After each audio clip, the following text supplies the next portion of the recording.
Hi, nice Okay. to meet you. There, Daphne. Thank you so much for doing this. Thanks for having me. Can I get a pronunciation on your last name? Yes, sure. Good luck. It's it's Baiwir. Thank you. Now, let's talk about why you decided to go through the work of Stephen King as adapted for the screen. What attracted you to that topic? Well, actually, I've always been a huge fan of Stephen King work, and I had the occasion to watch a couple of documentaries about him, but the documentaries were very short, like 15 minutes or so, something like this.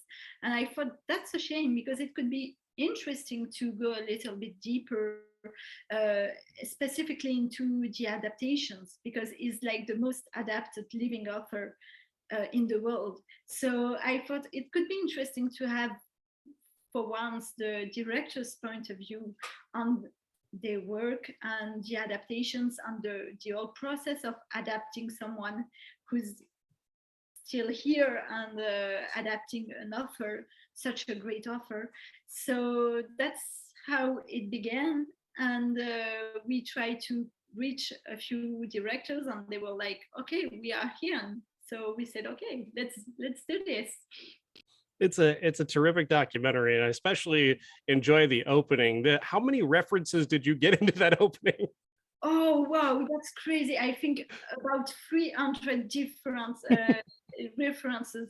Actually, it was like a crazy work to do. I reread every Stephen King book just to pick a reference in each of one. So yeah, it was like huge with the actors as well, who are some kind of references too. So yeah. Mm. I thought the standout for me was obviously I think it, for a lot of people I'm sure it'll be as well because the man's done it so often. Frank Darabont had to be kind of key to getting this done. Yeah, absolutely. Actually, Frank Darabont has been my favorite director since I was very little. So it was like we have to absolutely have Frank Darabont in this documentary, and we were so thrilled when he said, "Okay, I'll be there. I will talk to you guys."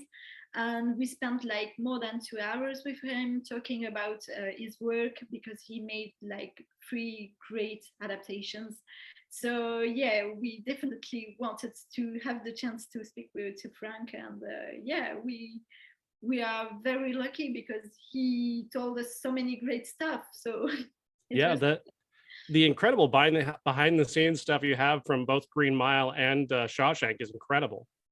Yeah, it was not easy to find. Everything was not easy to find, especially for Shawshank, because Shawshank was like a small budget film at that time, and the first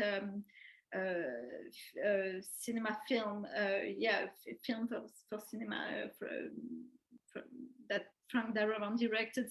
So there were not a lot of footage, so it was yeah, we had to act like detectives a little. Now, Stephen King, I think it's just solely from his reaction to The Shining. There's a lot of people who find him to be very critical of the way he's interpreted on screen. Is that something that many of the directors felt the same way, or did they? Most of them seem to say that they didn't feel that way at all.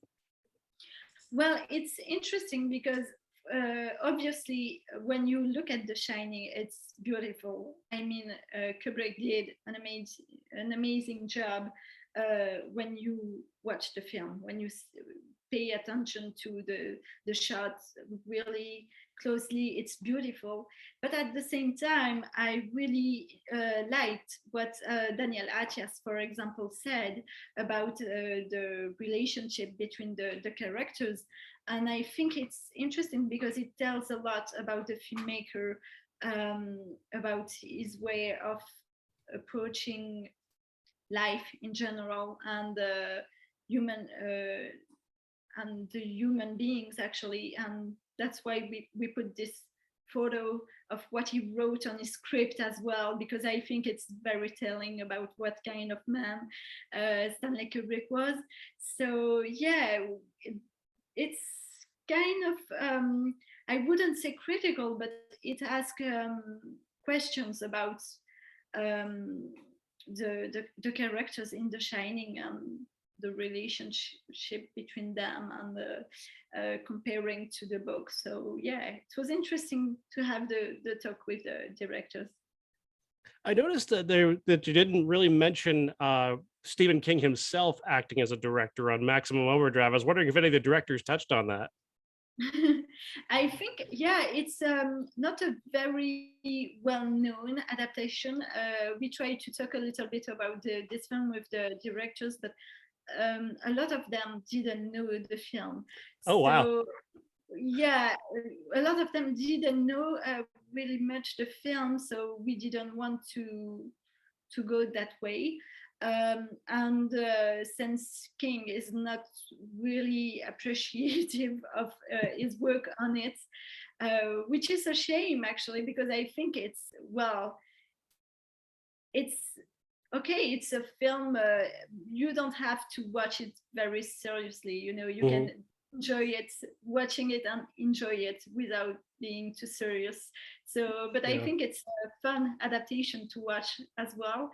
But yeah, we had to make compromises and to talk about some more about some of the films. And since Stephen King wasn't in the actually talking in the documentary, it was like a shame as well to talk about something that he directed without him being there. So yeah. Sure, that makes sense. One of the interesting things is again going back to the reputation he had coming off of The Shining and that adaptation, is how kind he is and how willing he is to give his work over to these directors who said he was great to work with. Yeah, yeah, it's interesting to see the relationship between him and the directors. It's I mean, we didn't have the opportunity to really talk about the Dollar Baby, for example, the Dollar Baby process, but it's something amazing. And the fact that he is willing to give to the filmmakers, to the young filmmakers, the right to adapt his stories, it's amazing. And actually, it's something that we have on the side, but we had to make choices since we couldn't put it in the movie. But we have definitely some sequences that we will add somehow to the film. So yeah. Obviously, when you're talking about movies like iconic movies like Shawshank Redemption or The Green Mile or The Shining, those tend to stand out. But is there one for you, other than maybe the most well-known ones, that is your favorite Stephen King adaptation? Well, actually, it's The Green Mile for sure. That was my favorite, and I think we can feel it in the film. I think that the documentary, we can sense that I really love that film because it's like Frank Darabont did such an amazing job. I think it's 3 hours. You don't see them at all. It's like you are completely hooked in that film, and you can't do something else when you are watching The Green Mile. I mean, it's impossible. Such a great movie with great actors, a great rhythm. I mean, it's the best film, I think, from all time. The anecdote that you have in there about just how generous Tom Hanks is, it's just a wonderful thing. It just kind of makes you, it just reinforces anything anybody thinks about Tom Hanks. Yeah, well, I think it's so great how Frank Darabont talks about his work with actors. And yeah, especially Tom Hanks, because he had a great relationship with him on the set. And he was like, I think he is very passionate about his work. And I think he's the kind of actor that when he works on a project, he's like, okay, I'm working on this. And is like 100% on the project. So that's, for a director, there's nothing better than working with an actor who's like, I love this as much as you do, you know? So yeah, I think it's a great anecdote to have in the movie as well. Well, Daphne, I'm out of time, but thank you so much and enjoy Fantastic Fest. I know a lot of people are eager to see this documentary. Yeah, thank you so much. Thanks Have a for good day. having me.